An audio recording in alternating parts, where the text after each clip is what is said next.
दोस्तों, स्वागत है हमारे YouTube चैनल गीगल स्टोरी 00 में। एक बार गौतम बुद्ध एक शहर में प्रवेश कर रहे थे। उनके साथ कुछ शिष्य भी थे। एक दिन उनके शिष्य शहर में घूमने के लिए निकले।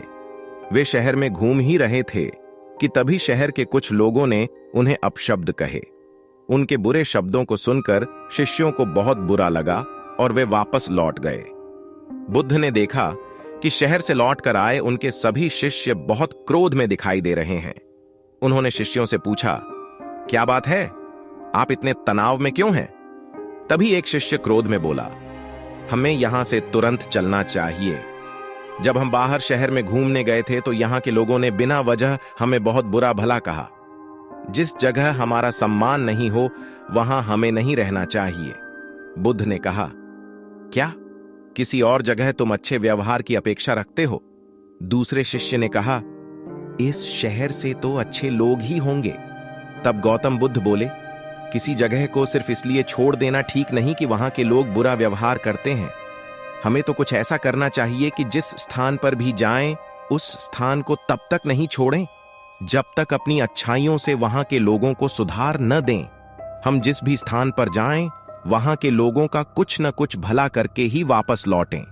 बुद्ध ने कहा, जिस प्रकार युद्ध में बढ़ता हुआ हाथी चारों तरफ के तीर सहते हुए भी आगे बढ़ता जाता है, ठीक उसी तरह उत्तम व्यक्ति भी दूसरों के अपशब्दों को सहते हुए अच्छे कार्य करता रहता है। खुद को वश में करने वाले प्राणी से उत्तम कोई और नहीं हो सकता। बुद्ध की बात शिष्यों को अच्छी तरह से समझ में आ गई और उन्होंने वहां से जाने का इरादा त्याग दिया। फिर वहां एक व्यक्ति ने आकर बोला कि मैं ईश्वर को नहीं मानता, आपकी क्या राय है? बुद्ध बोले, तुम गलत हो। संसार में ईश्वर के अलावा कुछ और सत्य है ही नहीं। कुछ दिन बाद दूसरे व्यक्ति ने प्रश्न किया, प्रभु, ईश्वर में मेरी बड़ी श्रद्धा है, क्या मैं सही हूं? बुद्ध बोले, ईश्वर के होने वाली बात असत्य है, इसलिए उसे मानने का प्रश्न ही नहीं उठता। यह सुनकर बुद्ध का प्रिय शिष्य आनंद सोच में पड़ गया कि आखिर बुद्ध कहना क्या चाहते हैं। इस बीच एक शिष्य ने तथागत से पूछा, सही सही बताइए, ईश्वर है या नहीं? बुद्ध ने उसके प्रश्न को अनसुना कर दूसरे विषय पर अपनी बात जारी रखी। शिष्य कुछ देर तक उत्तर की प्रतीक्षा करता रहा, किंतु तथागत से उत्तर न मिलने पर अंत में वह चला गया।